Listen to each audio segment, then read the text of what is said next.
আমি তোমাকে খুব ভালোবাসি, তোমাকে আপন করে পেতে চাই, তোমাকে আমি খুব সুখে রাখবো, আমি তোমার গর্ভে আমার বাচ্চার জন্ম দিতে চাই।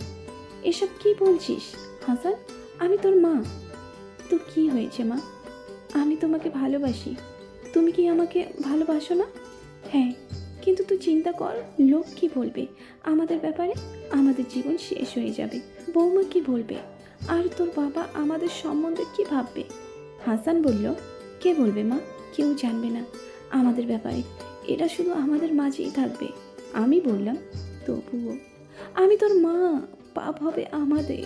হাসান বলল, একজন পুরুষ আর একজন মহিলা চাইলে সব করতে পারে, এটা প্রাকৃতিক নিয়ম। আমি তার কথা শুনে চুপ হয়ে গেলাম। তারপর তার কাছ থেকে আলাদা হয়ে আমার বিছানায় গিয়ে শুয়ে পড়লাম।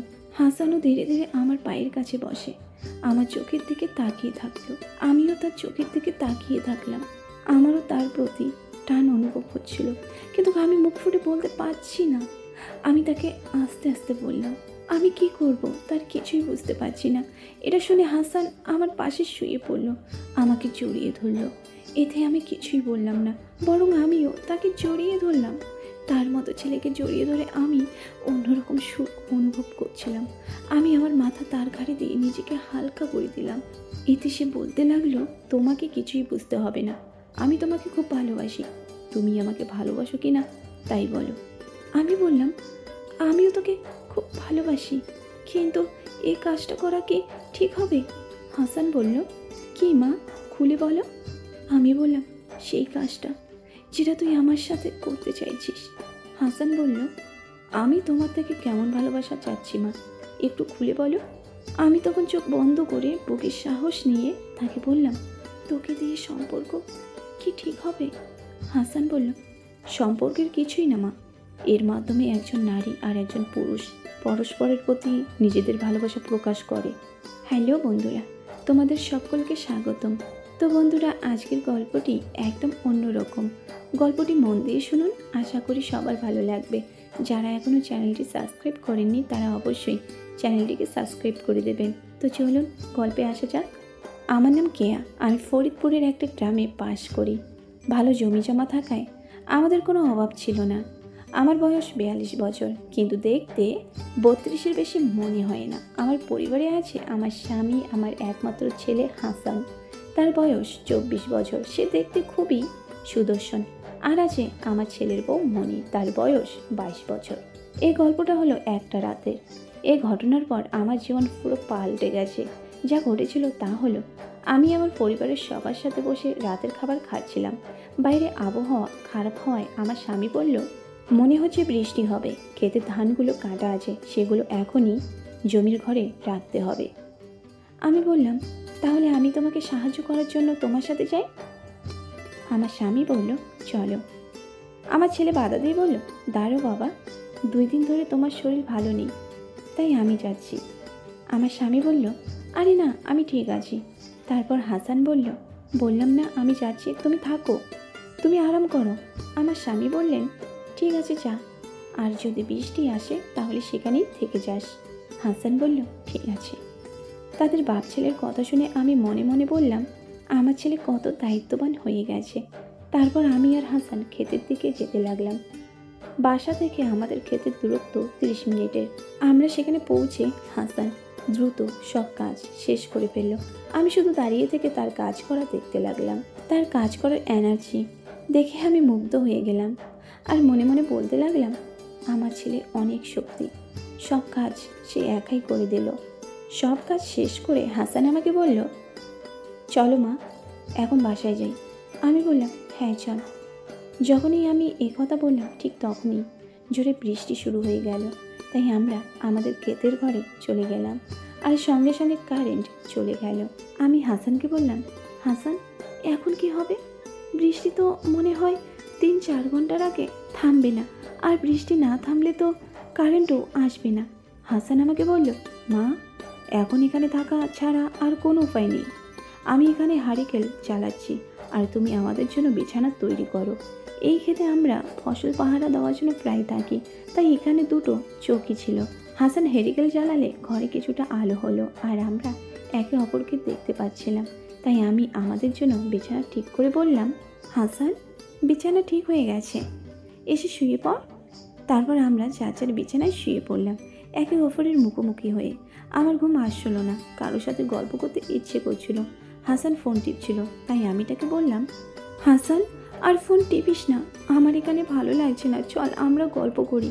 আমার কথা শুনে হাসান ফোনটা তার পাশে রেখে বলল, দুঃখিত মা, আসলে ফোনে একটা কাজ করছিলাম।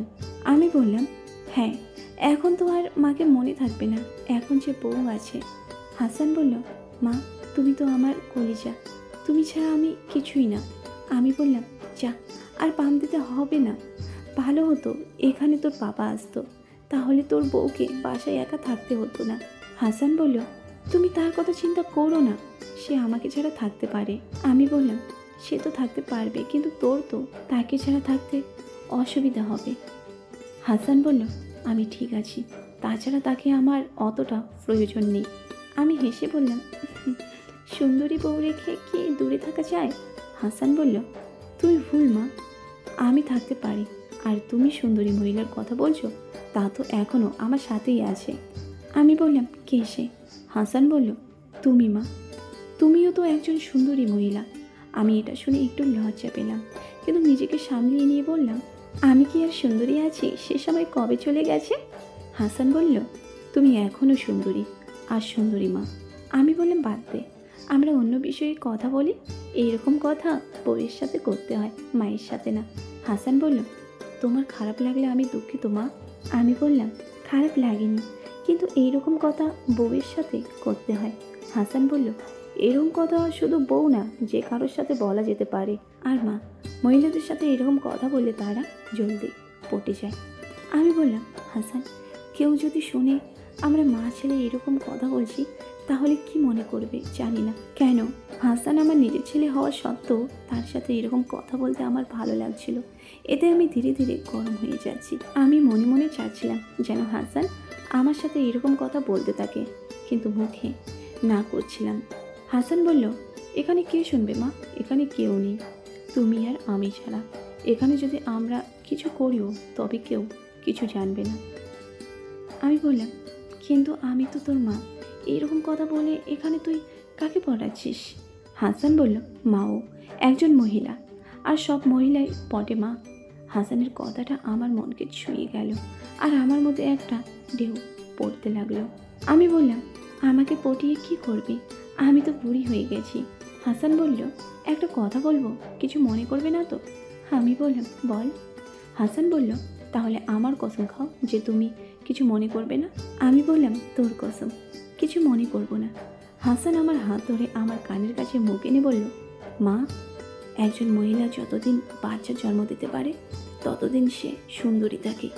তার এই কথা শুনে আমার নিঃশ্বাস ভারী হতে লাগলো।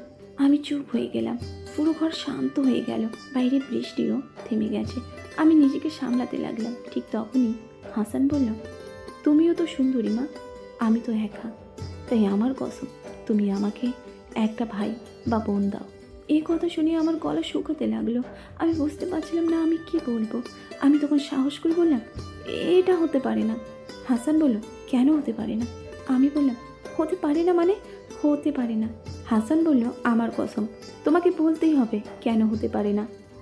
আমি বললাম, তোর বাবা করতে পারবে না, তার মধ্যে আর চাওয়া পাওয়া নেই। এই কথা শুনে হাসান চুপ হয়ে গেল। আমার ঘরের মধ্যে একটা নিস্তব্ধতা নেমে এলো। আমার বাথরুম লাগার কারণে আমি উঠে বাথরুমে যেতে লাগলাম। তখন হাসান বলল, কি হলো মা, কোথায় যাচ্ছ তুমি? আমি বললাম, বাথরুমে, আসি আমি। বাথরুম থেকে আমি যখন ঘরে আসলাম তখন হাসান আমার সামনে দাঁড়িয়েছিল। আমি তাকে কিছু বলতে যাব তার আগেই সে আমার হাত ধরে তার দিকে টেনে নিল। তার হাত আমার উপর দিল, ঘাড় থেকে আমার কানের কাছে এসে বলল, মা, আমি তোমাকে খুব ভালোবাসি, তোমাকে আপন করে পেতে চাই, তোমাকে আমি খুব সুখে রাখবো, আমি তোমার গর্ভে আমার বাচ্চার জন্ম দিতে চাই। ওর কথা শুনে আমি বললাম, এসব কি বলছিস হাসান? আমি তোর মা। হাসান বলল, তো কি হয়েছে মা? আমি তোমাকে ভালোবাসি, তুমি কি আমাকে ভালোবাসো না? হ্যাঁ, কিন্তু তুই চিন্তা কর, লোক কি বলবে আমাদের ব্যাপারে? আমাদের জীবন শেষ হয়ে যাবে, বৌমা কি বলবে? আর তোর বাবা আমাদের সম্বন্ধে কি ভাববে? হাসান বলল, কে বলবে মা? কেউ জানবে না আমাদের ব্যাপারে, এটা শুধু আমাদের মাঝেই থাকবে। আমি বললাম, তবুও আমি তোর মা, পাপ হবে আমাদের। হাসান বলল, একজন পুরুষ আর একজন মহিলা চাইলেই সব করতে পারে, এটা প্রকৃতির নিয়ম। আমি তার কথা শুনে চুপ হয়ে গেলাম। তারপর তার কাছ থেকে আলাদা হয়ে আমার বিছানায় গিয়ে শুয়ে পড়লাম। হাসানও ধীরে ধীরে আমার পায়ের কাছে এসে বসে, আমার চোখের দিকে তাকিয়ে থাকলো। আমিও তার চোখের দিকে তাকিয়ে থাকলাম। আমারও তার প্রতি টান অনুভূত হচ্ছিল, কিন্তু আমি মুখ ফুটে বলতে পারছিলাম না। আমি তাকে আস্তে আস্তে বললাম, আমি কি করব তার কিছুই বুঝতে পারছি না। এটা শুনে হাসান আমার পাশে শুয়ে পড়ল, আমাকে জড়িয়ে ধরল। এতে আমি কিছুই বললাম না, বরং আমিও তাকে জড়িয়ে ধরলাম। তার মতো ছেলেকে জড়িয়ে ধরে আমিও অন্যরকম সুখ অনুভব করছিলাম। আমি আমার মাথা তার ঘাড়ে দিয়ে নিজেকে হালকা করে দিলাম। এতে সে বলল, তোমাকে কিছুই বুঝতে হবে না, আমি তোমাকে খুব ভালোবাসি। তুমি আমাকে ভালোবাসো কি না তাই বলো। আমি বললাম, আমিও তোকে খুব ভালোবাসি, কিন্তু এই কাজটা করা কি ঠিক হবে? হাসান বলল, কি মা, খুলে বলো। আমি বললাম, সেই কাজটা যেটা তুই আমার সাথে করতে চাইছিস। হাসান বলল, আমি তোমার থেকে কেমন ভালোবাসা চাচ্ছি মা, একটু খুলে বলো। আমি তখন চোখ বন্ধ করে বুকে সাহস নিয়ে তাকে বললাম, তোকে দিয়ে সম্পর্ক কি ঠিক হবে? হাসান বলল, সম্পর্কের কিছুই না মা, এর মাধ্যমে একজন নারী আর একজন পুরুষ পরস্পরের প্রতি নিজেদের ভালোবাসা প্রকাশ করে। তার কথা শুনে আমি লজ্জায় তার থেকে আলাদা হয়ে তার দিকে পিঠ করে শুয়ে পড়লাম। সে আমাকে পিছন থেকে জড়িয়ে ধরে তার দিকে টেনে নিল। তার এক হাত আমার উপর ছিল আর অন্য হাতটা ছিল আমার মাথার নিচে। আমি তার সাথে জড়িয়েছিলাম, এতে আমি ওকে অনুভব করতে পারছিলাম। আমি খুব ভেঙে পড়ে গিয়েছিলাম। তারপর সে আমাকে বসিয়ে দিল আর সে পেছনে বসে আমার কোমর ধরে তার দিকে টেনে নিল। এতে আমি কেঁপে উঠলাম আর নিজেকে তার উপর ছেড়ে দিলাম। 10 মিনিট পর আমি তার থেকে আলাদা হয়ে গেলাম। তখন সে আমাকে বলতে লাগলো, কি হলো মা? আমি বললাম, আজকে কি তোর মাকে শেষ করে ফেলবি নাকি? হাসান বলল, না মা, আজ আমি তোমাকে ভালোবাসবো, তোমাকে আদর করব আর তোমার দাস হয়ে যাব। আমি তার কথা শুনে লজ্জায় মুখ ঘুরিয়ে বললাম, আচ্ছা শয়তান। হাসান তখন হেসে বলল, কি হলো মা, লজ্জা পেয়েছো? আমি বললাম, লজ্জা পাবো না তো কি করব, আমার নিজের ছেলেই যে প্রেমিক হতে যাচ্ছে। তারপর আমার থেকে একটু সরে গিয়ে আমাকে দেখতে লাগলো আর আমিও তাকে দেখতে লাগলাম। আমার চোখ যখন তার দিকে গেল, কিছুক্ষণ আমরা চুপ করে থাকলাম। তারপর আমি প্রথম বললাম, কেমন লাগছে তোর মাকে? হাসান বলল, মনে হচ্ছে আকাশ থেকে নেমে আসা কোনো পরী। তুমি খুব সুন্দরী, মনে হচ্ছে এভাবে সারা জীবন তোমাকে দেখি। আমায় একটু জড়িয়ে ধরে বলল, কেমন লাগলো মা? আমি বললাম, আর বলিস না, তুই তো আমাকে জান্নাতে নিয়ে গিয়েছিলি, আজকে অনেক ভালো লেগেছে। 1.5 ঘন্টা পর আমি হাসানকে বললাম, হাসান, তোর কাছে তো তোর বাবা কিছুই না। হাসান বলল, মা, আজ থেকে আমি তোমার সব দুঃখ দূর করে দেব, তোমার সব ইচ্ছা পূরণ করে দেব, তোমার গোলাম হয়ে থাকবো, যা হুকুম করবে তাই করব। সে আমাকে পাপ্পি দিল আর আমি তার মাথায় হাত বোলাতে লাগলাম আর বললাম, হাসান, তুই তো আমাকে তোর বানিয়ে নিলি, আমি তো আর তোর বাবার কাছে যেতে পারবো না। হাসান বলল, আর যেতেও দেবো না মা, তুমি শুধু আমার। আমি বললাম, তাহলে এই সম্পর্কের কি নাম দিবি তুই? তবে হ্যাঁ, আমি তোর বউ হব না, ওরা তোর আগেই আছে। হাসান বলল, সম্পর্ক বদলানোর কি দরকার? আমি আমার মাকে ভালোবাসবো আর তুমি তোমার ছেলের ভালোবাসা নেবে। আমি বললাম, হ্যাঁ ঠিকই বলেছিস, ছেলের ভালোবাসার যে মজা তা অন্য কোথাও নেই। হাসান বলল, মাকে ভালোবাসার মধ্যে স্বর্গ আছে। আমি বললাম, আজ থেকে তোর মা তোর শয্যা সঙ্গী হলো। হাসান বলল, আমিও তোমার গোলাম হয়ে গেছি মা। রাতটা কেটে গেল। সকাল 7টায় আমাদের শেষ হলো। তারপর আমরা একে অপরের হাত ধরে বাড়ি ফিরে আসলাম। হাসান তার ঘরে গিয়ে ঘুমিয়ে পড়ল আর আমি রান্নাঘরে গেলাম। বৌমা আমাকে চা খেতে দিয়ে বলল, মা, মনে হচ্ছে রাতে আপনার ঠিক মতো ঘুম হয়নি, আপনি গিয়ে ঘুমান, আমি সব কাজ করছি। আমি বললাম, ঠিক আছে, তাহলে তুই সব সামলে নিস। বৌমা বলল, আচ্ছা মা। এই বলে আমি ঘুমোতে গেলাম। এর মাঝে আমাদের মা ছেলের ভালোবাসার সম্পর্ক চলতেই থাকলো। হাসান আমাকে তার বাচ্চার মা বানাতে চায়, তাই আমি তার বাবার সাথে অনিচ্ছে সত্ত্বেও একবার সম্পর্ক করি। এভাবে প্রায় 4 মাস। জানতে পারি আমি আর আমার বৌমা দুজনেই প্রেগনেন্ট। সবাই ভাবলো আমার পেটে আমার স্বামীর বাচ্চা। আসলে আমার পেটে হাসানের বাচ্চা। এভাবে আমি আমার ছেলের সাথে গোপন সম্পর্ক বজায় রেখেছি। তো বন্ধুরা, গল্পটি তোমাদের কেমন লাগলো? আশা করি সবার ভালো লেগেছে। তাহলে অবশ্যই একটি করে লাইক দেবেন। আর যারা এখন চ্যানেলটি সাবস্ক্রাইব করেনি তারা অবশ্যই চ্যানেলটিকে সাবস্ক্রাইব করে দেবেন। ধন্যবাদ।